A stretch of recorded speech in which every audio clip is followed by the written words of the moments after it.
കമൽസാറിനെ അറിയാവുന്നതിന് എന്ത് ചെയ്യുന്നു വെച്ച് കഴിഞ്ഞാൽ കമൽസാറിൻ്റെ ശ്രദ്ധ കിട്ടാൻ വേണ്ടി നല്ല സിൻസിയറായിട്ട് പെർഫോം ചെയ്യും. ഒരു പടം ഡബ് ചെയ്തു തമിഴിൽ, ഡബ് ചെയ്ത് കഴിഞ്ഞ് ഇട്ട് കേട്ടപ്പം എനിക്ക് തന്നെ ഭയങ്കര മോശമായിട്ട് തോന്നി. കാരണം ഇപ്പം എൻ്റെ വീട്ടിലുള്ളവർ തന്നെ പറഞ്ഞു, അയ്യോ എനിക്ക് പറ്റിയ റോളാണെങ്കിൽ സത്യേട്ടൻ അത് എന്നെ തന്നെ വിളിക്കുള്ളൂ എന്ന് എനിക്കറിയാം. ഭീമാകാരനായ ഡയറക്ടറുടെ മുമ്പിൽ ആ പടം വരുമ്പോൾ അതിലും അതേപോലെ ഭീമാകാരനായ ഒരു മ്യൂസിക് ഡയറക്ടറൊക്കെ അങ്ങോട്ട് ഇട്ട് വന്ന വലിയ ഇൻസ്ട്രുമെൻറ്റ്സ് ഒന്നുമില്ല, നെഞ്ചിങ്ങനെ ഇടിക്കും.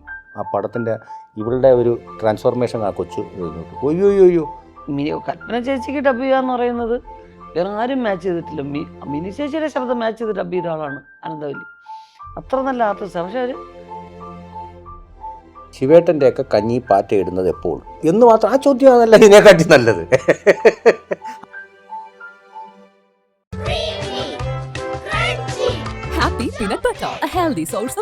ഒരു അഭിമുഖത്തിൽ നടൻ കമൽഹാസൻ പറഞ്ഞത് ഓർക്കുന്നു, സിനിമയിൽ അവർക്ക് രണ്ടുപേരെയാണ് അദ്ദേഹത്തിന് പേടി. ഡാൻസിൻ്റെ കാര്യത്തിൽ സീമയും അഭിനയത്തിൻ്റെ കാര്യത്തിൽ ഉർവശിയുമെന്ന്.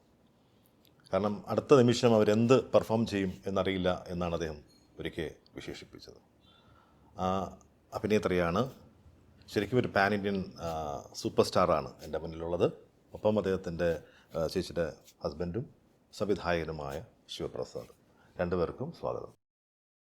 കേട്ടിട്ടുണ്ടോ എന്നെ കമൽഹാസൻ പറയുന്ന ചേച്ചിയെക്കുറിച്ച് പറഞ്ഞ കാര്യങ്ങൾ?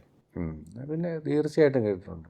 അപ്പം ഞാൻ നോക്കുന്നത് എന്നെയും കൂടെ ആരെങ്കിലും ഒന്ന് ഭയപ്പാടോടോ കാണണമെന്ന് ആഗ്രഹിക്കാനല്ല എനിക്ക് പറ്റൂ, വേറെ എന്തെങ്കിലും ചെയ്യാൻ പറ്റും. ഉർവശിയെ ഭയക്കുന്ന പോലെ ആരെങ്കിലും മതി, നിങ്ങളായാലും മതി. ഒന്ന് ഭയപ്പെട്ട് കിട്ടിയാൽ ഞാൻ രക്ഷപ്പെട്ടു സിനിമാ രംഗത്ത്. ചേച്ചിക്ക് വലിയ ഒരു അംഗീകാരമായിരുന്നു കമൽഹാസൻ്റെ വാക്കുകൾ. തീർച്ചയായിട്ടും അദ്ദേഹം വലിയൊരു കലാകാരനാണ്, വലിയൊരു കലാകാരനാണ്. അത് എന്നെ മാത്രമല്ല, ഈ കഴിവുള്ളവരെ കണ്ടെത്തി അവരെ വീണ്ടും കൊണ്ടുവരാനുള്ള ശ്രമങ്ങൾ അദ്ദേഹത്തിന്. പഴയ ആർട്ടിസ്റ്റുകൾ, കാക്ക രാധാകൃഷ്ണൻ എന്ന് പറഞ്ഞൊരു നടൻ പണ്ടത്തെ തമിഴ് സിനിമയിൽ അഭിനയിച്ചുകൊണ്ടിരുന്ന ഒരു നടനാണ്. അദ്ദേഹത്തെ പോയി തിരിച്ച് കണ്ടുപിടിച്ച് വിളിച്ചു കൊണ്ടുവന്ന് അദ്ദേഹത്തെ അഭിനയിപ്പിച്ച് അത്തരം കാര്യങ്ങളൊക്കെ ചെയ്യുന്ന ആളാണ് കമൽ സാർ. അപ്പോൾ കഴിവ് എവിടെ ഉണ്ട് എന്നുള്ളത് നമ്മളറിയാതെ എല്ലാവരെയും, ഒരാൾക്കൂട്ടത്തിൻ്റെ ഇടയിൽ ഏതെങ്കിലും ഒരാൾ കുറച്ച് എക്സ്പ്രസീവ് ആണെന്ന് കണ്ടു കഴിഞ്ഞാൽ അയാളെ ഫ്രണ്ടോട്ട് നിർത്ത് എന്ന് പറയും. അത് എന്നെ മാത്രമല്ല, ഒരു ക്രൗഡ് നിൽക്കുന്നു, ക്രൗഡിൻ്റെ എക്സ്പ്രഷനൊക്കെ എടുക്കുന്നവരും വെറുതെ ക്യാമറയുടെ അടുത്ത് ഒന്ന് നോക്കിയിട്ട് ആ ബ്ലൂ ഷർട്ട് ഇട്ടിരിക്കുന്ന അദ്ദേഹത്തെ ഫ്രണ്ടോട്ട് നിർത്തും. അപ്പം കമൽസാറിനെ അറിയാവുന്നതിന് എന്ത് ചെയ്യുന്നു വെച്ച് കഴിഞ്ഞാൽ കമൽസാറിൻ്റെ ശ്രദ്ധ കിട്ടാൻ വേണ്ടി നല്ല സിൻസിയറായിട്ട് പെർഫോം ചെയ്യും. മേക്കപ്പിന് വേണ്ടി എടുക്കുന്ന സമയം എല്ലാം കൊണ്ടും. സിനിമ എന്ന് പറഞ്ഞു കഴിഞ്ഞാൽ സിനിമയ്ക്ക് വേണ്ടി മരിക്കുക എന്ന് പറയുന്നൊരു സംഭവമുണ്ട്. അങ്ങനത്തെ ഈ സിനിമയിലേക്ക് വരുമ്പോൾ ജഗദമ്മ 7ാം ക്ലാസ് ബി അല്ലേ, വളരെ ലെങ്തിയാണ് ആ പേര്. തീർന്നിട്ടില്ല. State first.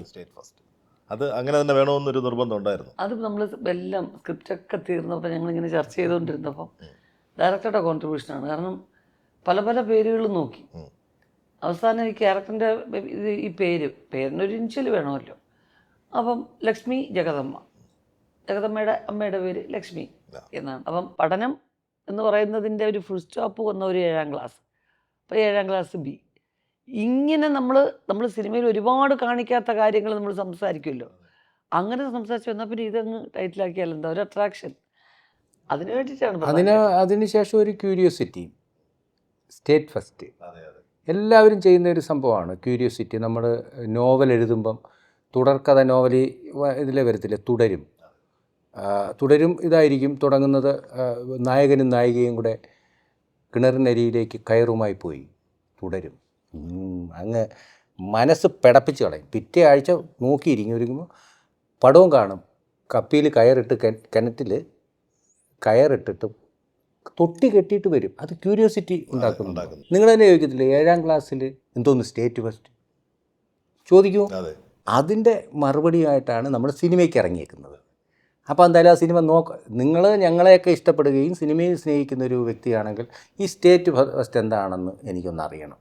200 രൂപ പോട്ടെ, അത്രേ ഉള്ളൂ. ആ ഒരു ക്യൂരിയോസിറ്റിയാണ് സ്റ്റേറ്റ് ഫസ്റ്റ്. എങ്ങനെയുണ്ട് സംവിധായകൻ എന്ന നിലയിൽ? ഒരുപാട് പ്രഗത്ഭരായ സംവിധായകരോടൊപ്പം വർക്ക് ചെയ്തതാണ്, അപ്പം ഭർത്താവ് കൂടിയാണ്. അപ്പം ആ സംവിധായകനെ എങ്ങനെ വിലയിരുത്തുന്നു? അതിപ്പം ഞങ്ങൾ തമ്മിൽ കാണാൻ തുടങ്ങിയ കാലം മുതൽ സിനിമയെക്കുറിച്ച് മാത്രമേ സംസാരമുള്ളൂ. സിനിമയാണ് പാഷൻ, ഒരു സിനിമ ഒരു സ്ക്രിപ്റ്റ് ചെയ്യണം, അങ്ങനെ ഒരുപാട് ശ്രമങ്ങൾ നടത്തിക്കൊണ്ടിരുന്ന ഒരാളാണ്. അത് എന്തെങ്കിലും പ്രാവർത്തികമാക്കണം എന്ന് വിചാരിച്ചത് ഞങ്ങളുടെ തന്നെ പ്രൊഡക്ഷനിലാവും എന്നുള്ളൊരു ചിന്ത ഉണ്ടായിരുന്നില്ല. അത് മാത്രമേ ഉള്ളൂ യാദൃച്ഛ്യമായിട്ട് വന്നത്. ബാക്കി ഈ കഥ, വേറെ ചില കഥകൾ, വേറെ ചില ക്യാരക്ടേഴ്സ്, ഇത് മാത്രമേ ഉള്ളൂ ചർച്ചകളിൽ. വേറെ ഒന്നും പറയാനില്ല. അദ്ദേഹത്തിൻ്റെ പ്രൊഫഷൻ എന്ന് പറഞ്ഞു കഴിഞ്ഞാൽ കോൺട്രാക്ട് വർക്കാണ്, കൺസ്ട്രക്ഷൻ ഫീൽഡാണ്. അതിനെക്കുറിച്ച് ഒരു യാതൊരു ഡിസ്കഷനും ജീവിതത്തിൽ ഇതുവരെ നടത്തിയിട്ടില്ല. മനസ്സിലാവത്തുമില്ല, എനിക്ക് അറിയാനും പറ്റത്തില്ല. അവൻ ഞങ്ങൾ സംസാരിക്കുന്നതാണ്. അപ്പം അതുകൊണ്ട് നമുക്ക് സ്പോട്ടിൽ ഇതൊന്ന് നടപ്പിലാക്കുന്നു, ഇത്രയും കാലം സംസാരിച്ച കാര്യങ്ങളൊന്നും നടപ്പിലാക്കുന്നെന്നുള്ളേ. നല്ല ഡയറക്ടറാണ്, അത് തീർച്ചയായിട്ടും നല്ല സ്ക്രിപ്റ്റ് റൈറ്ററാണ്. കഥ, തിരക്കഥ, സംഭാഷണമാണ്. ചില ഡയലോഗുകളൊക്കെ ഭയങ്കര രസമാണ്. ചേച്ചിയെ കറക്റ്റ് മാനറിസമൊക്കെ പിടിച്ചിട്ടാണോ അങ്ങനെ ചെയ്തിരിക്കുന്നത്? അല്ല, ചേച്ചിയുടെ മാനറിസം എന്ന് പറയുന്നത് എനിക്കറിയാത്ത മാനറിസം എവിടെ ഉള്ളത്? നമ്മൾ ക്യാച്ച് ചെയ്യാനായിട്ട് ഇരിക്കുകയാണെന്നുണ്ടെങ്കിൽ, നമ്മൾ പറഞ്ഞില്ലേ, ഒരു ആർട്ടിസ്റ്റ് എന്നുള്ള നിലയ്ക്ക്, ഒരു ഭാര്യ എന്നുള്ള നിലയ്ക്ക് എല്ലാ മാനറിസങ്ങളും നമ്മൾ കാണുന്നതാണ്. അപ്പോൾ നമ്മൾ ഒരു ഡയറക്ടറായിട്ട് നമ്മൾ മെല്ലെ വളർന്നു വരുമ്പോൾ നമ്മളിതൊക്കെ ഒരു ആർട്ടിസ്റ്റിൻ്റെ കയ്യിൽ എന്തെങ്കിലും ഇതൊക്കെ വന്നു പോകും. സ്ത്രീകളുടെ മുടി വളർച്ചയ്ക്കും ശക്തിക്കും അത്യാവശ്യമായ വൈറ്റമിൻ ഡിയാലും ഹെർബൽ ഈസ്ട്രജനാലും സമ്പുഷ്ടമായ ആദ്യത്തെ ഹെയർ എലിക്സർ മുടി കൊഴിച്ചിൽ നിയന്ത്രിക്കുന്നതിനോടൊപ്പം മുടി വളർച്ച കൂട്ടുന്നു. Amritveni hair elixir. നമ്മുടെ എല്ലാവരുടെയും ഇതിലൊരു ആർട്ടിസ്റ്റ് ഉണ്ട്. നമ്മൾ ചില ഭാവങ്ങൾ കാണിക്കുമ്പോൾ ചിലർക്ക് ചിരിക്കാൻ തോന്നും, ചിലർക്ക് അത് വിഷമമായിട്ട് തോന്നും. അത് നമ്മൾ അറിയുന്നില്ല. ഉർവശിയുടെ മാനറിസങ്ങൾ മൊത്തം എനിക്കറിയാം. മീറ്റർ എന്ന് പറയുന്നത് അതിന് നമ്മൾ തിരഞ്ഞെടുത്ത ഒരു കാര്യം എന്ന് വെച്ച് കഴിഞ്ഞാൽ, ഉർവശി പിന്നെ ഇത് ഉള്ളൊഴുക്കിൻ്റെ സ്റ്റേറ്റ് അവാർഡ് വാങ്ങിച്ചപ്പോൾ പലരും നമ്മളെ വിളിച്ച്, ചേച്ചി ഇനി അങ്ങോട്ട് പോവാന്നോ? അപ്പോൾ എനിക്ക് മനസ്സിലായി. അപ്പോൾ ഞാനത് നമ്മൾ ശ്രദ്ധിക്കണം. പ്രേക്ഷകരാണ് ലോകത്ത് ഏറ്റവും വലുത്. നിങ്ങളും നമ്മളും ഒക്കെ ഈ ഇരിക്കുന്നത് പ്രേക്ഷകനിലൂടെയാണ്. അവരെ വേണ്ടാവണം. അപ്പം ചേച്ചി ഈ അവാർഡ് കിട്ടിയിട്ട് ചിലർക്ക് വിഷമമായി, ചേച്ചി ഇനി ദുഃഖ കഥാപാത്രങ്ങളുമായിട്ട് പോകുമെന്ന്. അപ്പോൾ ഉടനെ ഫോണിൽ കേൾക്കുകയാണ് ഞാൻ, ഇല്ലടേ അടുത്ത പടം വരുന്നത് നിങ്ങൾ അപ്പോൾ എന്താണ് നിങ്ങൾ വിചാരിക്കുന്നത്? ആ വിചാരത്തിനനുസരിച്ച് ഞാൻ നിന്നു. അതാണ് ജഗദമ്മ. കാറ്റുള്ളപ്പം അങ്ങനെ തോന്നി. അല്ല, അസാമാന്യമായിട്ട് ഹാസ്യം വഴങ്ങുന്ന അപൂർവം നായികന്മാരിൽ ഒരാളാണ്. ചേച്ചിയുടെ ആ ചില ഗോഷ്ഠികളൊക്കെ ഞങ്ങൾ കണ്ട്, മുഖം വെച്ചിട്ട് പച്ചാളം പാസിയുടെ നവരസങ്ങൾ ഒന്ന് ചിരിക്കൂ എന്നൊക്കെ പറഞ്ഞു. ഇതിനകത്തൊരു ഭാവമുണ്ട്. ഞാനത് ഇന്ന് എനിക്ക് സമയമില്ലായിരുന്നു. ഞാൻ ആ നവരസങ്ങളിൽ ഇത് ഏത് രസമെന്നും പറഞ്ഞുകൊണ്ട് ജനങ്ങളിലേക്ക് ഒരു മത്സരം പോലെ വിടണമെന്ന് വിചാരിച്ച. ഞാനിത് കഴിയുമ്പം കാണിക്കാം.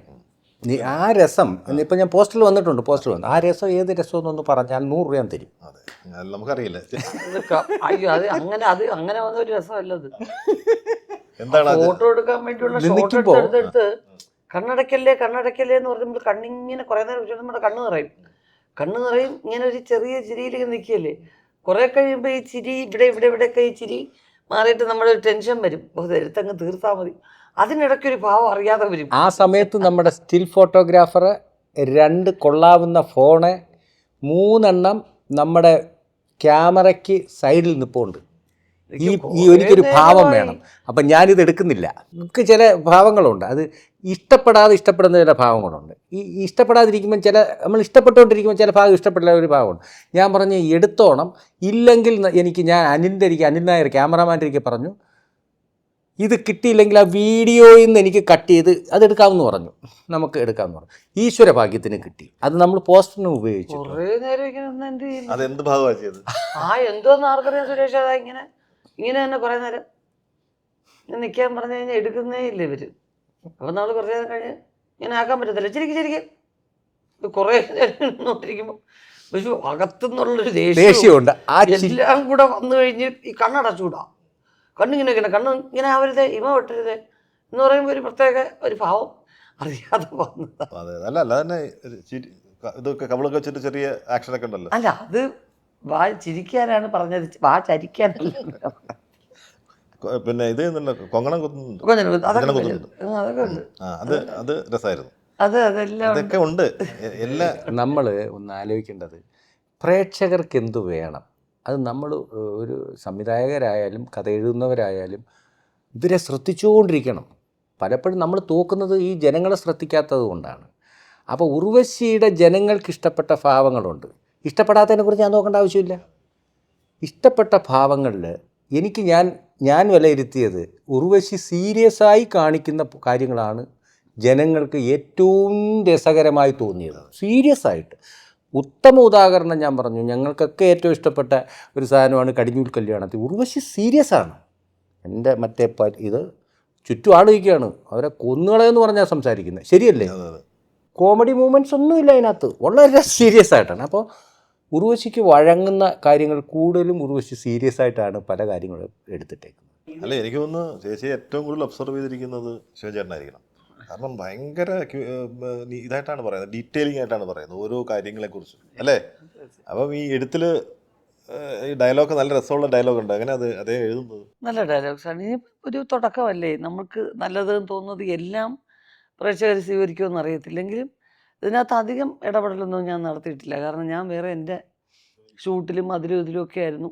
ഞങ്ങൾക്ക് കഥ മുഴുവനും ഞങ്ങൾ സംസാരിച്ച് എത്രയോ നാളായിട്ട് കുറേ ക്യാരക്ടേഴ്സും ഇതൊക്കെ സംസാരിച്ചാണ്. പക്ഷേ ഫൈനൽ വർക്ക് എഴുത്തും കാര്യങ്ങളൊക്കെ അത് വേറെ ഡിപ്പാർട്ട്മെൻറ്റിൽ നടന്നുകൊണ്ടിരുന്നതാണ്. അല്ല, ഇനി അതിനകത്തെ ഒരു കാര്യം എന്ന് വെച്ചാൽ ഞാൻ എൻ്റെ ഫോർമുല 2 എണ്ണമാണ്. നമ്മുടെ സിമ്പിൾ ഫോർമുല. കുടുംബചിത്രം എന്ന് വെച്ച് കഴിഞ്ഞാൽ കുടുംബക്കാരെല്ലാം കൂടെ പോയിരുന്ന് കാണണം. കുടുംബചിത്രം എഴുതുന്നത് കുടുംബത്തിരുന്ന് എഴുതണം. ഞാനത് ഇതായ സ്നേഹമായിട്ട് പറയാം. ഈ ഒന്നാമത്തെ കാര്യം, ഞങ്ങളുടെ വീട്ടിലെ എല്ലാ കാര്യവും ഇവക്കൊരു കാര്യപ്പെട്ട കാര്യങ്ങളൊന്നും അറിയത്തില്ല. എല്ലാ കാര്യങ്ങളും നമ്മളാണ് നോക്കുന്നത്. ഈവൻ കറണ്ട് ബില്ല് അടച്ചിട്ട് അല്ലെ എടുത്ത് ഇത് അടച്ചിട്ടായിരിക്കും ഞാൻ കുറച്ച് ഭാഗം എഴുതുന്നത്. അതിനുശേഷം എൻ്റെ മോനെ സ്കൂളിൽ കൊണ്ടാക്കിയിട്ട് ഞാൻ ആരുടെയും കൊടുത്തു വിടാറില്ല. ഞാൻ കൊണ്ട് സ്കൂളിൽ വിട്ടിട്ട് കുറേ ആലോചിച്ചിട്ടൊന്ന് ചോദിച്ചു നോക്കുക. എന്നിട്ട് ഇവളായിരിക്കും അടുക്കളയിലായിരിക്കും അവൾ. ജോലിക്കാരുണ്ടെങ്കിലും ഞങ്ങൾ ഉണ്ടെങ്കിൽ ഇവൾ അടുക്കളയിൽ കയറും. അടുക്കളയുടെ അത് ഈ ഭാഗത്ത് ഇങ്ങനെ ഒന്ന് കാച്ചിട്ടുണ്ട്, നോക്ക് അതെങ്ങനെ ഉണ്ടെന്ന് ഒന്ന് വായിച്ച് നോക്ക്, അല്ലെങ്കിൽ ഒന്ന് പറ, അഭിപ്രായം പറ. അത് ഇങ്ങനെ പറഞ്ഞാൽ അങ്ങനെ ഒന്നാക്ക്. ഇങ്ങനെയായിരുന്നു സ്ക്രിപ്റ്റ് എഴുതി. ആദ്യം പറയുന്ന കഥ എന്താണ്? അല്ല, അത് വേറെ 3-4 സ്ക്രിപ്റ്റുകളാണ് ഇങ്ങനെ പറഞ്ഞ് നമ്മളതാണ് ഡെവലപ്പ് ചെയ്ത് അങ്ങനെയൊക്കെ. അതിൽ സീരിയസും ഉണ്ട്, അതിൽ ജഗതമ്മയല്ല. ഇത് വന്നിട്ട് നാട്ടിൽ നല്ല പരിചയമുള്ള കുറേ ക്യാരക്ടേഴ്സിനെ കുറിച്ച് രസകരമായിട്ട് ഇങ്ങനെ പറഞ്ഞുകൊണ്ടിരിക്കുമല്ലോ. അപ്പോൾ നമുക്ക് തോന്നും ശരി, സിനിമ വന്നാൽ നന്നായിരിക്കും, ഈ ക്യാരക്ടറും ഈ ഇൻസിഡൻറ്റ് സിനിമ വന്നാൽ നന്നായിരിക്കും. ഇങ്ങനെ പറഞ്ഞപ്പോൾ അങ്ങനെയുള്ള കുറേ കാര്യങ്ങൾ ഇങ്ങനെ കളക്ട് ചെയ്ത് കൊണ്ടുവന്നു. അതിൽ ജഗതമ്മ ഒരു സ്ത്രീ മാത്രമായിരുന്നു, അതിൻ്റെ ഇടയ്ക്കുള്ളൊരു ക്യാരക്ടർ മാത്രമായിരുന്നു. പക്ഷെ പിന്നെ ഞാൻ ചെയ്യണം എന്നുള്ളൊരു തീരുമാനത്തിലോട്ട് എത്തിയപ്പോൾ ജഗതമ്മയെ ബൂസ്റ്റപ്പ് ചെയ്തു എന്നുള്ളതേ ഉള്ളൂ. കുറച്ച് അപ്പോൾ അതില്ലായിരുന്നു, ഞാൻ അഭിനയിച്ച് വെക്കണമെന്നുള്ള ഒരു പ്ലാനിങ് ഒന്നും ഞങ്ങൾ ചെയ്തിരുന്നില്ല. പെട്ടെന്ന് പറഞ്ഞില്ലേ, ഈ എൻ്റെ വേഷം പറഞ്ഞതുപോലെ തന്നെ ഏതെങ്കിലും ഒരു വേഷം ചെയ്യാം അതിനകത്ത് എന്ന് മാത്രമേ നമ്മൾ വിചാരിച്ചിരുന്നുള്ളൂ. പക്ഷെ ഇത് നമുക്ക് കാര്യങ്ങൾ ഒന്ന് ശ്രദ്ധിച്ച് കാര്യങ്ങളെല്ലാം നടപ്പിലാക്കാൻ ഏതെങ്കിലും ഒരു കഥാപാത്രം വേണമല്ലോ. അപ്പം പിന്നെ അതിനകത്തുള്ള കുറച്ച് സീനുള്ള ഒരു ജഗതമ്മേ നമ്മൾ ബൂസ്റ്റപ്പ്. അല്ല, അതിനകത്ത് ഈ ചെറിയ ഹ്യൂമറാണ് അതിൻ്റെ ഒരു പശ്ചാത്തലമെങ്കിലും അവരൊരു വളരെ കരുത്തുറ്റ സ്ത്രീയാണ്. എന്റെ പിള്ളക്ക് എന്തെങ്കിലും പറ്റിയാ തൊട്ടവരാരാണെങ്കിലും അവനെ നിന്ന് ഞാൻ കത്തിക്കും. ആ ഒരു നമ്മളത് കാണുമ്പോഴങ്ങനെയാണ് ഒരു ശരിക്കും പറഞ്ഞിട്ടുണ്ട്, എൻ്റെ ജീവിതത്തിൽ ഏറ്റവും ഞാൻ കണ്ട കരുത്തുറ്റ സ്ത്രീ എൻ്റെ അമ്മയാണ്, വിജയലക്ഷ്മിയാണ്. ഈ ജഗതമ്മ കാണുമ്പോൾ അമ്മയെ ഓർക്കാറുണ്ടോ? എപ്പോഴെങ്കിലും അമ്മയൊക്കെ കടന്നു വരാറുണ്ടോ? ജഗതമ്മയുടെ പല അംശങ്ങളും എല്ലാം ഞാൻ കണ്ടിട്ടുള്ള ഒരുപാട് സ്ത്രീകളിലുണ്ട്. എന്നുവെച്ചാൽ ഈ ഞാനിങ്ങനെ ഒറ്റയ്ക്ക് യുദ്ധം ചെയ്ത് ഇങ്ങനെ ജീവിക്കുകയാണ്, എന്തെല്ലാം പ്രതിസന്ധികൾ ഞാൻ നേരിടുന്നുണ്ട്, ഇതൊന്നും കാണിക്കാതെ വളരെ അങ്ങ് ഊർജത്തോടു കൂടി നിൽക്കുന്ന സ്ത്രീകൾ ഒരുപാട് പേരെ ഞാൻ കണ്ടിട്ടുണ്ട്. അതിലെൻ്റെ അമ്മയുടെ അംശങ്ങളും ഉണ്ടാവും. അപ്പോൾ അങ്ങനത്തെ ഒരു റോളാണ് ജഗതമ്മ. നമുക്ക് പെട്ടെന്ന് മനസ്സിലാവും ജഗതമ്മ മനസ്സിലാക്കാൻ. പിന്നെ ഒരു സറ്റിലായിട്ടുള്ള ഒരു സ്ത്രീയല്ല, കുറച്ച് കൂടുതൽ പ്രകടനം ഉള്ളൊരു അങ്ങനത്തെ ഒരു രീതിയാണ് ജഗതമ്മ. ഒരുപാട് പുതുമുഖങ്ങൾ വരുന്നുണ്ട്, ഒരുപാട് പുതുമുഖങ്ങളുണ്ട്. അതൊരു പിന്നെ പ്രൊഡ്യൂസർ എന്ന നിലയിൽ ലാഭിക്കാൻ വേണ്ടിയിട്ട് കൂടിയാണെന്ന് ഒരിക്കലും അല്ല. അവർക്ക് മാന്യമായിട്ടുള്ള വേതനം, ഞാൻ പറഞ്ഞല്ലോ, ഞാൻ വെറുതെ പറയല്ല, മാന്യമായിട്ട് നമ്മുടെ യൂണിയനും കാര്യങ്ങളൊക്കെ അംഗീകരിക്കുന്ന വേതനം. അതേപോലെ ഇങ്ങനെ ചുമ്മാ ആഗ്രഹം ഉണ്ടായതുകൊണ്ട് നമ്മൾ കാശ് കൊടുക്കുക അങ്ങനെയൊന്നുമില്ല. പിന്നെ ഞാൻ ചെയ്തേക്കുന്നത് ആ ചെറിയ വേഷം ചെയ്തവരെയും ഞാൻ കൊണ്ടുപോയി ഡബ് ചെയ്യിച്ചിട്ടുണ്ട്. എനിക്ക് വലിയ സന്തോഷമായിരുന്നു. കാരണം ഈ അന്തം വിട്ടവൻ എന്തും ചെയ്യും എന്ന് പറയുന്ന പോലെ ഏറ്റവും നല്ല ഡ്രൈവർ എന്ന് പറയുന്നത് കുറച്ച് ഡ്രൈവിംഗ് പഠിച്ചവനാണെന്ന് പറയും. ഇവൻ വളരെ സൂക്ഷിക്കുക, അവിടെ നിന്ന് വരുന്ന വണ്ടി നമ്മളെ ഇടിക്കുക. അപ്പോൾ നമ്മൾ നല്ലോണം കൊണ്ടുപോകും. നല്ലവണ്ണം ഒരു 25 വർഷം സർവീസ് ഉണ്ട്, ഇങ്ങനെ കോളറും ഒക്കെ ഇങ്ങനെ കൊണ്ട് വെച്ച് ഇങ്ങനെ വണ്ടി ഓടിക്കുന്നത് നമുക്ക് ഭയം തോന്നും എന്ന് പറയുന്നത് പോലെ ഇവരെ കൊണ്ട് എനിക്ക് മാക്സിമം ഞാൻ പ്രതീക്ഷിച്ച ആ ത്രോയിൽ അവരുടെ സൗണ്ട് എനിക്ക് കിട്ടുകയും ചെയ്തു. അപ്പോഴാണ് ഞാൻ മനസ്സിലാക്കിയത്, ഒരിക്കലും എൻ്റെ ശബ്ദം വേറൊരാൾ ഡബ് ചെയ്താൽ എൻ്റെ അത്രയും ക്ലാരിറ്റി ഉണ്ടാക്കാൻ ആർക്കും പറ്റത്തില്ല. ചേച്ചി 2 സിനിമകളുടെ കഥ എഴുതിയ ആളാണ്. ഒന്ന് ഉത്സവമേളവും പിന്നൊന്ന് പടക്കോഴി കൂവുന്ന നൂറ്റാണ്ട്. രണ്ടിനെയും കഥയാണ്. ഇതിൽ എന്തെങ്കിലും സഹായിച്ചോ എഴുത്തിനോ വല്ലതും? ഒന്നുമില്ല, നേരത്തെ പറഞ്ഞു. ഡിസ്കഷൻ ഉണ്ടായിട്ടുണ്ട്, ഡിസ്കസ് ചെയ്യും ചിലത് നമുക്ക് പറയാൻ പറ്റുന്ന രീതിയിൽ ഫ്ലെക്സിബിളായിട്ട് ആ ഡയലോഗിന് ഒരു മാറ്റം വരുത്താം. അതൊക്കെ എല്ലാ പടങ്ങളിലും ചെയ്യുന്നത്. അത് ഞാൻ പറഞ്ഞല്ലോ, ഇത് ഒരു സഹായമല്ല. കാരണം ഇത് ഞങ്ങളാണ് ഇത് എന്തോ പറയുന്നത്, ഇതിനെക്കുറിച്ച് തന്നെ സംസാരം. പിന്നെ പറഞ്ഞ ഇഷ്ടംപോലെ സമയമില്ല, ഇഷ്ടംപോലെ ഷൂട്ടിംഗ് ഉണ്ട്. ഞാൻ സ്ക്രിപ്റ്റ് എഴുതുമ്പം അവൾ ഷൂട്ടിങ്ങിന് പോകാൻ കണ്ണെഴുതും. എഴുത്ത് രണ്ടും ഉണ്ട്, മനസ്സിലായില്ലേ? ഷൂട്ടിങ്ങിന് പോകാൻ കണ്ണെഴുതും. പക്ഷേ ഈ എപ്പോഴും എല്ലാ കാര്യങ്ങളും അതുകൊണ്ട് നമുക്ക് ഡൗട്ടില്ല. ഞാൻ ഉർവശിന്നൊന്നും വിളിക്കത്തില്ല, ഞങ്ങൾ കാണുമ്പം വിളിക്കുന്നതാണ് വിളി. ഇവിടെ അടി അല്ല ഇങ്ങനെ അല്ല നീ എവിടെ എന്ന് എന്നോട്, ഇങ്ങനെയാണ് ഞങ്ങളുടെ ഭാഷ. ഞാൻ ഉർവശി എന്ന് പോലും വിളിച്ചിട്ടില്ല, അറിയാതെ ഞാൻ അങ്ങനെ അത് വീട്ടിൽ പോലും വിളിച്ചിട്ടില്ല. ഉർവശി എവിടെ, എനിക്കൊരു ഫോർമാലിറ്റി ഇല്ലല്ലോ. ഇവളും ചോദിച്ചിട്ടില്ല എവിടാണ് അദ്ദേഹം എന്നൊന്നും ചോദിച്ചിട്ടില്ല. എനിക്കത് ആഗ്രഹമുണ്ട്, പക്ഷേ അവൾ വിളിക്കുന്നില്ല. പോട്ടെ കേട്ടോ, അദ്ദേഹം ഇവിടെ ആയിരുന്നു എന്ന് ആ ഒരു റെസ്പെക്റ്റ്, ഒരു നഹീ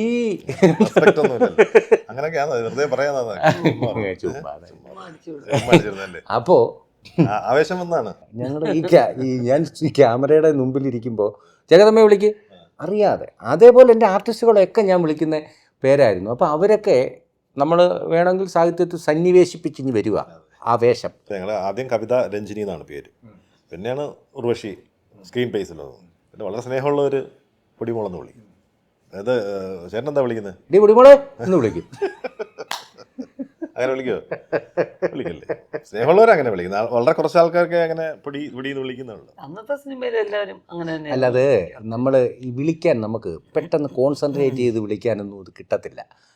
ഇപ്പം ഞാൻ ഫോൺ ചെയ്യുകയാണ്, ഇപ്പോൾ നിങ്ങളൊരു ഫോൺ ചെയ്യുകയാണ്, ഉർവശി എന്ന് വിളിക്കുന്നവരുണ്ട്, ഉർവശിയേച്ചി വിളിക്കുന്നവരുണ്ട്. അപ്പോൾ അപ്പം വിളിക്കുമ്പോൾ ഞാൻ അതിൻ്റെ മറുപടിയാണ് പറയുന്നത്. ആ പൊടി അവിടെ കാണണം, ആ ഉർവശിയിലേക്ക് ഞാൻ അങ്ങോട്ട് വിളിക്കാൻ പറയാം. ഉർവശിയേച്ചി നമ്പർ ഇന്നാളല്ലേ, ആ ഉർവശിയേച്ചിയിലേക്ക് അങ്ങോട്ട് വിളിക്കാൻ പറയാം. അതുകൊണ്ട് അങ്ങനെ ഒരു സ്ഥിരം വിളിയൊന്നുമില്ല. ചേച്ചി എഴുതിയ 2 കഥയിൽ നല്ല വേഷം ചെയ്താണ് അമ്പിളിച്ചേട്ടൻ. പക്ഷേ ഇന്ന് അദ്ദേഹം ഉണ്ടായിരുന്നത് അദ്ദേഹം മിസ് ചെയ്യുന്നുണ്ടോ? ശരി, തീർച്ചയായിട്ടും ഈ സിനിമയിൽ ഉണ്ടാവുമായിരുന്നല്ലേ. ഒരു ശതമാനം പോലും എനിക്ക് ഡൗട്ടില്ല. ഏത് വേഷമായിരിക്കും അങ്ങനെ ആയിരുന്നെങ്കിൽ? അല്ല, അത് പറഞ്ഞുകൂടാ എങ്കിലും ഞങ്ങൾ എന്നല്ല, ഏത് വേഷമാണ് അദ്ദേഹത്തിന് ചെയ്യാൻ പറ്റാത്തത്? അതാണ് അദ്ദേഹത്തിന് നല്ല പക്ക ഒരു വില്ലൻ ഉണ്ടെങ്കിൽ അത് ചെയ്യാം, അല്ലെങ്കിൽ കോമഡി ആണെങ്കിൽ അങ്ങനെ ചെയ്യാം, ഇമോഷണൽ ക്യാരക്ടർ ചെയ്യാം, എല്ലാം ചെയ്യാൻ പറ്റും. അത് ആ ഒരു എന്താ പറയുക, അത്തരം ക്യാരക്ടേഴ്സും കൂടെ ചെയ്തതിന് ശേഷമാണ് അദ്ദേഹം വിശ്രമത്തിലോട്ട് പോയത്. അപ്പോൾ അതുകൊണ്ട് തീർച്ചയായിട്ടും ഉണ്ടാവും. അപ്പോൾ അദ്ദേഹം പടം ചെയ്യുന്നു, കണ്ടില്ലായിരുന്നു? നല്ല ഫോർമേ ഇത് കണ്ടോ, മേക്കപ്പ് ഒക്കെ കണ്ടോ, നല്ല സുന്ദരമായിട്ട് അതെ. പക്ഷേ അത് ഈ ഇന്നലെ എപ്പോഴോ ഇവിടെ ഫോട്ടോ ഷൂട്ട് മാത്രമേ നടന്നുള്ളൂ, ഷൂട്ടിംഗ് ഇത് കഴിഞ്ഞില്ല, പടം തുടങ്ങിയില്ല. ആയിക്കോട്ടെ, എന്നാലും ഇതൊക്കെ അഭിനയിച്ച് ഇതൊക്കെ എണീച്ചു വരണമെന്ന് ആഗ്രഹിക്കുന്നവരാ ഞങ്ങൾ. നമുക്ക് പറഞ്ഞല്ലേ ഒരു സ്പാർക്ക് പോലെ അങ്ങനെ അത്രേ ഉള്ളൂ അദ്ദേഹത്തിന്, അത്രയും വലിയ അസുഖമുള്ളൂ. അതൊക്കെ ഈശ്വരൻ നന്നായി. എനിക്കൊന്നു ക്യാമറയുടെ മുമ്പിൽ വന്ന് അദ്ദേഹത്തിന് എല്ലാം മനസ്സിലാവുന്നുണ്ടല്ലോ, മനസ്സിലാകാഴിയൊന്നുമില്ല. വീണ്ടും ക്യാമറയുടെ മുമ്പിൽ വന്ന് കണ്ടപ്പോ ഒന്ന് കൈകൊണ്ട് പിടിക്കുകയൊക്കെ ചെയ്യുന്നല്ലേ. പിന്നെ അയ്യോ നല്ലോണം കമ്മ്യൂണിക്കേറ്റ് ചെയ്തു. നമ്മൾ ആശുപത്രി പോയപ്പോഴല്ലേ, പിന്നെ ഫുൾ പാട്ട് പാടി. എൻ്റെ അടുത്ത് അങ്കിളിന് ഏറ്റവും ഇഷ്ടമുള്ള പാട്ടാണ് പെരിയാറേ എന്ന് പറയുന്ന പാട്ട്, വലിയ ഇഷ്ടമാണ്. പിന്നെ പീറ്റർ സ്കോട്ടിൻ്റെ ബുക്ക് ഉണ്ടോ എന്നൊക്കെ എൻ്റെ അടുത്ത് ചോദിച്ചു. എൻ്റെ കാര്യം ചോദിച്ചു, അമ്മ എങ്ങനെ ഇരിക്കുന്നു, വീട്ടിലെല്ലാവരും എങ്ങനെ ഇരിക്കുന്നു, എല്ലാ വിശേഷങ്ങളും എല്ലാ കാര്യങ്ങളും. അപ്പോൾ ഞാൻ വിചാരിച്ചു ഇതെല്ലാം പറയുന്നുണ്ട്, എന്തുകൊണ്ട് ഈ പാട്ട് പാടുന്നു പിന്നെന്താ സംസാരിക്കാത്തതെന്ന് എനിക്കൊരു തോന്നുന്നു. ഇത്രയും പാട്ട് പാടും, അക്ഷരങ്ങളൊക്കെ വരുന്നില്ലേ. അപ്പോൾ അവിടുത്തെ നമ്മൾ നിന്നൊരു ചീഫ് നേഴ്സുണ്ട് വെല്ലൂർ ഹോസ്പിറ്റലിൽ, അവർ പറഞ്ഞു ഇത് എപ്പോഴോ സ്റ്റോർ ചെയ്ത് വെച്ചതാണിത്, ക്രിയേറ്റ് ചെയ്ത് ഉടനെ സംസാരിക്കുമ്പോൾ അദ്ദേഹത്തിന് പറ്റുന്നില്ല എന്നാൽ അത് എന്നെ അത്ഭുതപ്പെടുത്തുക. അത് എല്ലാ അക്ഷരങ്ങളും പറഞ്ഞ് ഈ ഫുൾ പാട്ട് ആ ട്യൂണിൽ പാടുകയാണ്, പിന്നെന്താ സംസാരിക്കാൻ പറ്റാത്തതെന്നാണ് എനിക്ക്. സ്ട്രെയിൻ എടുത്ത് ഇങ്ങനെ പാട്ട് വരിക ഇങ്ങനെ എടുത്ത് എനിക്ക് മറന്നുപോയി എൻ്റെ ചരണമൊക്കെ പാട്ടിൻ്റെ. പക്ഷെ അമ്പിളികൾ കൂളായിട്ട് ഫുൾ പാട്ട് പാടുക, നല്ല ഉറക്ക നല്ല ശബ്ദത്തിൽ. അപ്പോൾ ഞാൻ പിന്നെ അങ്ങളെ ആ പാട്ട് ഓർമ്മയുണ്ടോ, അങ്ങളെ ഈ പാട്ട് ഓർമ്മയുണ്ടോ എന്നൊക്കെ ചോദിക്കുമ്പോൾ ഓർമ്മയുണ്ട് എന്നൊക്കെ പറയുന്നുണ്ട്. നിങ്ങൾ അന്ന് പാടങ്ങളെ നമുക്ക് പാടാം എന്ന് പറഞ്ഞാൽ പിന്നെ മിണ്ടാതെ നോക്കി ഇങ്ങനെ ചിരിച്ചുകൊണ്ടിരിക്കുക, പാടുന്നില്ല. ഡബ്ബിങ്ങിൻ്റെ കാര്യം പറഞ്ഞു, ഒരുപാട് ആൾക്കാരെ കൊണ്ട് ചേച്ചിയുടെ ആദ്യകാലത്ത് ഡബ് ചെയ്യാൻ പറ്റിയിരുന്നില്ല. പക്ഷേ ഇപ്പോൾ ഡബ് ഗംഭീരമായിരിക്കുന്നു കേട്ടോ. ക്ഷോഭിച്ചിട്ട് പറയുമല്ലോ, എൻ്റെ ഏതൊരു പറ്റിയാണെങ്കിൽ ഞാൻ അതിനെന്ന് പറയുന്നത്. മുമ്പ് അങ്ങനെ ഡബ് ചെയ്യാൻ പറ്റില്ലാത്തൊരു വിഷമമുണ്ട് ഇപ്പോൾ? ഇല്ല സുരേഷ്, അന്ന് എനിക്ക് ഡബ് ചെയ്യാൻ എൻ്റെ വോയിസ് തീരെ തീരെ കുഞ്ഞു പിള്ളേരുടെ ശബ്ദമായിരുന്നു. അതാരും സമ്മതിച്ചിട്ടില്ല. കാരണം ഞാൻ ചെയ്യുന്ന പ്രായത്തിൽ കവിഞ്ഞ നായികാവേഷങ്ങളാണ് ചെയ്യുന്നത്. അപ്പോൾ ആ പ്രായത്തിൽ എനിക്ക് സ്കൂൾ കുട്ടികളുടെ തീരെ കൊച്ചുങ്ങളുടെ ശബ്ദമാണ്. ഒരു പടം ഡബ് ചെയ്തു തമിഴിൽ, ഡബ് ചെയ്ത് കഴിഞ്ഞ് ഇട്ട് കേട്ടപ്പം എനിക്ക് തന്നെ ഭയങ്കര മോശമായിട്ട് തോന്നി. കാരണം ഇപ്പം എൻ്റെ വീട്ടിലുള്ളവർ തന്നെ പറഞ്ഞു, അയ്യോ പിന്നെ നായകൻ്റെ അടുത്ത് പറയുന്ന ഡയലോഗൊക്കെ ഏതാണ്ട് കൊച്ചു കുട്ടികൾ പറയുന്ന പോലെ ആയിരിക്കുന്നത്, ശരിയായിട്ടില്ലായിരുന്നു. അതുകൊണ്ടാ അന്ന് ഏറ്റവും കൂടുതൽ നന്നായിട്ട് ഡബ് ചെയ്തതാരാ ചേച്ചി? രണ്ട് പേർ. ആദ്യം ആനന്ദവല്ലി എന്ന് പറഞ്ഞൊരു നല്ല മികച്ചൊരു ആർട്ടിസ്റ്റായിരുന്നു അവർ. പിന്നെ പിന്നെ നോക്കുമ്പോൾ അവരൊരു സിനിമയിൽ 6-7 പേർക്ക് ഡബ് ചെയ്യുന്നുണ്ട് ഒരേപോലെ തോന്നുന്നു. അതെ, കൽപ്പന ചേച്ചിക്ക് ഡബ് ചെയ്യാന്ന് പറയുന്നത് വേറെ ആരും മാച്ച് ചെയ്തിട്ടില്ല. മിനി ചേച്ചിയുടെ ശബ്ദം മാച്ച് ചെയ്ത് ഡബ് ചെയ്ത ആളാണ് ആനന്ദവല്ലി. അത്ര നല്ല ആർട്ടിസ്റ്റാണ്. പക്ഷെ അവർ കുറേ വോയിസ് ഇങ്ങനെ ഡബ് ചെയ്തുകൊണ്ടിരിക്കും. ഒരു സിനിമയിൽ വന്നാൽ ഒരു 5-6 വോയിസൊക്കെ അങ്ങ് ഡബ് ചെയ്യും. അപ്പോൾ അതിനോട് എനിക്ക് യോജിപ്പില്ലായിരുന്നു എനിക്ക്. പക്ഷെ ഭാഗ്യലക്ഷ്മി ചേച്ചിയാണ് ഡെപ്തുള്ള ക്യാരക്ടേഴ്സ് വന്നതിന് ശേഷം ഡബ് ചെയ്ത് അത് വളരെ അത് ശ്രദ്ധിക്കപ്പെട്ടതാക്കിയത് ചേച്ചിയാണ്. அப்பா பேரு தர்மலிங்கமா, அம்மா பேரு சிவகாமி தானே? മലയാള കാവടിയിലൊക്കെ എത്രയോ അവിടെ ചുണ്ടനൊക്കെ ഒന്ന് ഭയങ്കര പാടാന്നാ പറയുന്നത് ഡബ് ചെയ്യാൻ തന്നെ. എനിക്ക് ചേച്ചി അത് നല്ലോണം സൂക്ഷ്മതയോടെ ഡബ് ചെയ്തിട്ടാണ് ആ റോൾസൊക്കെ അത്ര നന്നായത്. എപ്പോഴാണ് ഈ ഡബ് ചെയ്യാവുന്ന ഒരു കോൺഫിഡൻസ് വന്ന സിനിമ അല്ല? അത് മൈക്കിൾ മദന കാമരാജനും കുറച്ച് മുമ്പ് മുതൽ ഞാൻ തമിഴ് ഡബ് ചെയ്ത് തുടങ്ങി. മൈക്കിൾ മദന കാമരാജൻ വന്നപ്പോൾ വേറെ ആരെ കൊണ്ടും ഡബ് ചെയ്യിക്കാൻ ഡയറക്ടർ സമ്മതിച്ചില്ല. സംഗീതം ശ്രീനിവാസറാണ്, ആരെ കൊണ്ടും ചെയ്യിക്കില്ല. അപ്പോൾ ഞാനിവിടെ മലയാളത്തിൽ ഒരുപാട് പടം ചെയ്തുകൊണ്ടിരിക്കുന്ന സമയമാണ്. സാർ നിങ്ങൾ ആരെങ്കിലും വെച്ച് ഡബ് ചെയ്യുമെന്ന് ചെയ്യാനേ പറ്റില്ല, നിങ്ങൾ തന്നെ വരണം, നിങ്ങൾ തന്നെ ഡബ് ചെയ്യണം. അങ്ങനെയാണ് അതൊരു നിർബന്ധമായത്. പിന്നെ അതുവരെ ദൂരദർശൻ മാത്രമേ ഉണ്ടായിരുന്നുള്ളൂ. സാറ്റലൈറ്റ് ചാനൽ വന്ന് നമ്മുടെ ഇൻ്റർവ്യൂസും കാര്യങ്ങളും നമ്മുടെ ശബ്ദം തിരിച്ചറിഞ്ഞപ്പം ഓഡിയൻസ് പിന്നെ വേറൊരു ശബ്ദം അക്സെപ്റ്റ് ചെയ്യില്ല എന്നുള്ള അവസ്ഥയായി. അപ്പോൾ ഇത് ഉർവശിയല്ലല്ലോ, അപ്പോൾ അത് പടത്തിനെ ബാധിക്കും. അതുകൊണ്ടാണ് പിന്നെ ഡബിങ്ങിൻ്റെ ഇറങ്ങി. 2 തലമുറയോടൊപ്പം അഭിനയിച്ചു. അപ്പോൾ ഇന്നത്തെ തലമുറ സിനിമ കാണാറുണ്ട്, ശ്രദ്ധിക്കാറുണ്ട്, അവരെ വിലയിരുത്താറുണ്ട് എങ്ങനെയാണ് എന്നുള്ളതിനെക്കുറിച്ച്? തീർച്ചയായിട്ടും നല്ല ടാലൻ്റഡ് ആട്ടോ എല്ലാവരും ഈ പ്രിപ്പയർ ചെയ്യുന്നതും അല്ലെങ്കിൽ പിന്നെ ഓഡിഷനൊക്കെ എന്ത് ക്ലീനായിട്ട് അവർ തന്നെ പെർഫോം ചെയ്ത് വീഡിയോ എടുത്ത് അയക്കുന്നു. അല്ല ഒരുപാട് കാര്യങ്ങൾ എല്ലാം ബ്രില്യൻറ്റും നല്ല സ്മാർട്ട് പിള്ളേരായി. ഒരുപാട് നല്ല വേഷങ്ങൾ ഒന്നാണ് സത്യനന്ദിക്കാട്. ചേച്ചിയുടെ സത്യനങ്ങൾ വിളിക്കാറുണ്ടോ ഒരു ഇടയ്ക്ക് എപ്പോഴെങ്കിലും? നമ്മൾ അങ്ങനെ വിളിച്ചെന്നുള്ളത് ശല്യം ചെയ്യാറൊന്നുമില്ല. ശരിക്കും ഇടയ്ക്ക് ഉള്ളൊഴുക്ക് കണ്ടിട്ട് വിളിച്ചിരുന്നു. ഉള്ളൊഴുക്ക് കണ്ടിട്ട് ഇല്ല എന്ന് തോന്നുന്നു. പക്ഷേ സത്യേട്ടന് ഞാൻ ഇന്നലെ മെസ്സേജ് ഇട്ടു, എൻ്റെ പാട്ട് മെസ്സേജ് ഇട്ടു. അദ്ദേഹം വളരെ പോസിറ്റീവായിട്ടൊരു മനുഷ്യനാണ്. നിങ്ങൾ മെസ്സേജ് ഞാൻ കാണിക്കാം. പാട്ടിട്ടു. കുറച്ച് നേരം കഴിഞ്ഞപ്പോൾ അദ്ദേഹം ഷൂട്ടിങ്ങിലാണെന്നാണ് ഞാൻ അറിഞ്ഞത്. അപ്പോൾ ഞാൻ പറഞ്ഞില്ലേ, ഞാൻ അദ്ദേഹത്തിനെ നോക്കി കണ്ടു. ഞാൻ രസകരമായിട്ടും സീരിയസ് ആയിട്ടും പറഞ്ഞിട്ടുള്ളതാണ്. അദ്ദേഹത്തിനെ ഒന്ന് നോക്കിയാണ് ഞാൻ പടത്തിൻ്റെ കാര്യങ്ങൾ മുന്നോട്ട് നീക്കിക്കൊണ്ടിരിക്കുന്നത്. ഞാൻ പാട്ടിട്ടു. അദ്ദേഹം എനിക്കിട്ട മെസ്സേജ് വലിയ വിജയമാകും, വലിയ വിജയമാകും ശിവൻ എന്നാണ് എന്നെ വിളിക്കുന്നത്. എൻ്റെ പേര് ശിവപ്രസാദ് എന്നാണ്. ഈശ്വരൻ നിങ്ങളോടൊപ്പം ഉണ്ട്, എൻ്റെ പ്രാർത്ഥനകളും. ഇതിൽ കൂടുതൽ എനിക്ക് എന്ത് വേണം? അല്ല, ഇതിൽ കൂടുതൽ എന്തോ വേണം? എന്തെങ്കിലും വേണോ കൂടുതൽ? ഞാൻ ഇഷ്ടപ്പെടുന്ന ആളുടെ അവാർഡ് എനിക്ക് വന്നു കഴിഞ്ഞു. സത്യേട്ടൻ്റെ പടം ഇറങ്ങിക്കഴിയുമ്പോൾ ഏറ്റവും കൂടുതൽ പഠിക്കുന്നത് ഞാനാണ്. അത് ഞാൻ ഇൻ്റർവ്യൂവിൽ കോമഡി ആയിട്ട് പറഞ്ഞിട്ടുണ്ട്. ഞാൻ സത്യേട്ടൻ്റെ പടത്തിൽ ഒരുപാട് വർക്ക് ചെയ്തിട്ടുണ്ടെന്ന് പറയും ആൾക്കാർ. സത്യേട്ടൻ്റെ സെറ്റിലൊന്നും കണ്ടിട്ടില്ല. ഞാൻ സത്യേട്ടൻ്റെ സെറ്റിൽ എങ്ങനെ പോകും? അദ്ദേഹം വിളിക്കണ്ടേ? പക്ഷേ അദ്ദേഹത്തിൻ്റെ പടത്തിൽ വർക്ക് ചെയ്ത് പടം ഇട്ട് കാണുക, പടത്തിൽ ചോദിച്ചു നോക്കുക. അദ്ദേഹത്തിൻ്റെ കാണാത്ത പടമില്ല. ഏറ്റവും ഇഷ്ടപ്പെട്ട പടം എനിക്ക് ഈ പടം ഉണ്ടല്ലോ, എനിക്ക് എന്തോ നമ്മുടെ അച്ചുവിൻ്റെ അമ്മ എനിക്ക് നമ്മൾ അത്ര വലിയ വിഷമമൊന്നുമില്ല, പക്ഷെ എനിക്ക് കണ്ടുകൊണ്ടിരിക്കാൻ പറ്റത്തില്ല. അതൊക്കെയെന്ന് വെച്ച് കഴിഞ്ഞാൽ ഇത്രയും വലിയ ഭീമാകാരനായ ഡയറക്ടറുടെ മുമ്പിൽ ആ പടം വരുമ്പോൾ അതിലും അതേപോലെ ഭീമാകാരനായ ഒരു മ്യൂസിക് ഡയറക്ടറൊക്കെ അങ്ങോട്ട് ഇട്ട് വന്ന വലിയ ഇൻസ്ട്രുമെൻറ്റ്സ് ഒന്നുമില്ല, നെഞ്ചിങ്ങനെ ഇടിക്കും. ഞാൻ അവൾക്ക് അശ്വതി എന്ന് പേരിട്ടു, അച്ചു എന്ന് വിളിച്ചു. ആ പടത്തിൻ്റെ ഇവളുടെ ഒരു ട്രാൻസ്ഫോർമേഷൻ ആ കൊച്ചു ഇങ്ങോട്ട് ഒയ്യോ അങ്ങനെ കുറെ നല്ല പടങ്ങൾ മിസ്സാവുന്നുണ്ട്, നല്ല സംവിധായകരുടെ അല്ലേ തീർച്ചയായും. സത്യേട്ടൻ്റെ സത്യേട്ടൻ വിളിച്ചിട്ട് ഒരു വേഷമൊക്കെ ചോദിക്കാം. അല്ല അങ്ങനെ ചോദിക്കേണ്ട ആവശ്യമില്ല. ഞാൻ ചോദിച്ച ജീവിതത്തിൽ ഒന്നും നേടിയിട്ടില്ല, ഇതുവരെ ആരും ചോദിച്ചില്ല. ചോദിച്ചിട്ടുമില്ല, ചോദിക്കേണ്ട ആവശ്യവും വന്നിട്ടില്ല. നമ്മുടെ കുടുംബത്തിനാവും, എൻ്റെ കുടുംബത്തിനാവും ഒരു രീതി. അവളുടെ വേഷമാകുമ്പോൾ സത്യേട്ടൻ വിളിച്ചോളും പൊടി. തീർച്ചയായിട്ടും. കാരണം അങ്ങനെ ഇതുവരെ നമ്മൾ ചെയ്യേണ്ടി വന്നിട്ടില്ല. എനിക്ക് പറ്റിയ റോളാണെങ്കിൽ സത്യേട്ടൻ അത് എന്നെ തന്നെ വിളിക്കുള്ളൂ എന്ന് എനിക്കറിയാം. പിന്നെ ഇത്രയും എല്ലാവരും എൻ്റെ സിനിമകൾ പറയുമ്പോൾ സത്യേട്ടനെ കൂടെ ചേർത്ത് പറയുന്നുണ്ട്. സത്യേട്ടനെ ഒഴിവാക്കി എൻ്റെ സിനിമകളെ കുറിച്ചും പറയാൻ പറ്റത്തില്ല. അതുകൊണ്ട് അത് നോക്കിയല്ലേ സത്യേട്ടനെ വിളിക്കാൻ പറ്റും. 2 സ്റ്റേറ്റ് അവാർഡ് സത്യേട്ടൻ്റെ പടങ്ങളിലാണ്. തീർച്ചയായിട്ടും.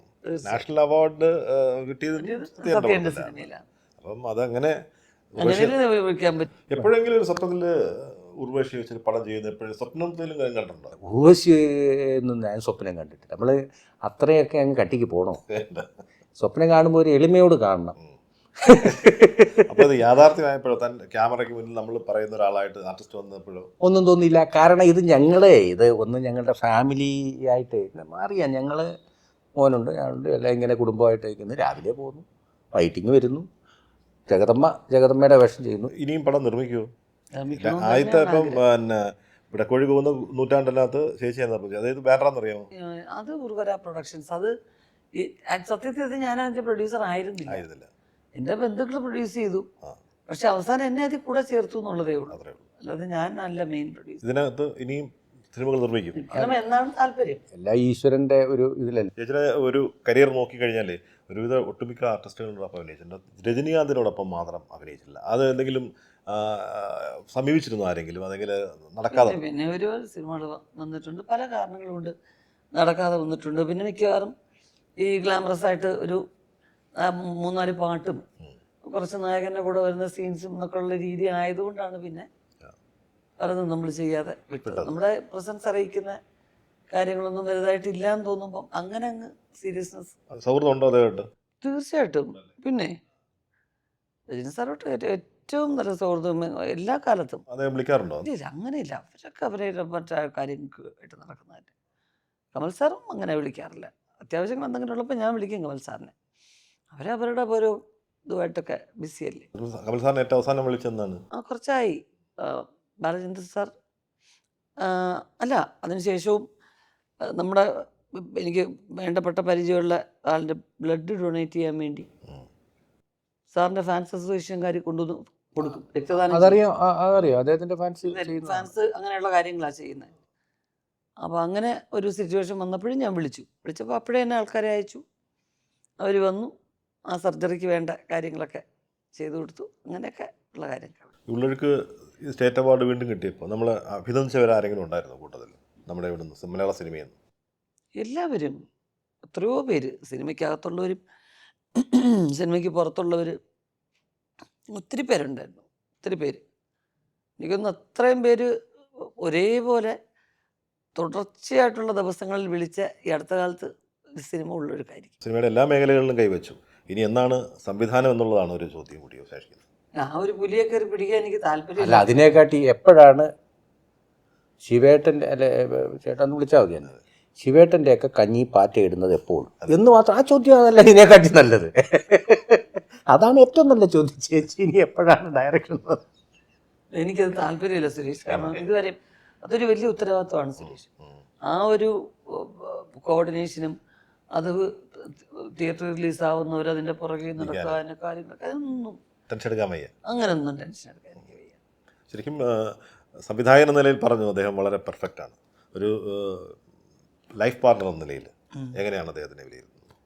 അങ്ങനെ നമുക്ക് അളവുകളിട്ട് അളക്കാൻ പറ്റിയിരുന്നെങ്കിൽ എന്ത് എളുപ്പമായിരുന്നു ലൈഫ്. ഒന്നുമില്ല, തട്ടിമുട്ടിയൊക്കെ പോകും, അത്രേ ഉള്ളൂ. ചെറിയ പ്രശ്നങ്ങൾ അങ്ങോട്ടും ഇങ്ങോട്ടൊക്കെ ഉള്ള കാര്യം അതെല്ലാം ഉണ്ട്, പ്രശ്നങ്ങൾ വേണ്ടേ. അത് നാളെ ഇതിനകത്ത് ഇടരുത്. ചെറിയ ചെറിയ പ്രശ്നങ്ങളൊക്കെ ഇടരുത്. അല്ല, അതങ്ങനെയൊക്കെ തന്നെയല്ലേ. അതിപ്പോ കൂടപ്പുറപ്പുകളായാലും ഏത് ഏറ്റവും അടുത്ത ബന്ധങ്ങളിലല്ലേ അങ്ങനെ ഉണ്ടാവാൻ പറ്റുള്ളൂ. അദ്ദേഹത്തിൻ്റെ കഞ്ഞി പാറ്റിടാൻ വരുന്നില്ലെങ്കിലും അനുഗ്രഹമായിട്ട് എപ്പോഴും ചേച്ചി ഉണ്ടാകുമെന്നും മാത്രം നമുക്ക് വിശ്വസിക്കാം. എല്ലാ ആശംസകളും. Thank you Suresh.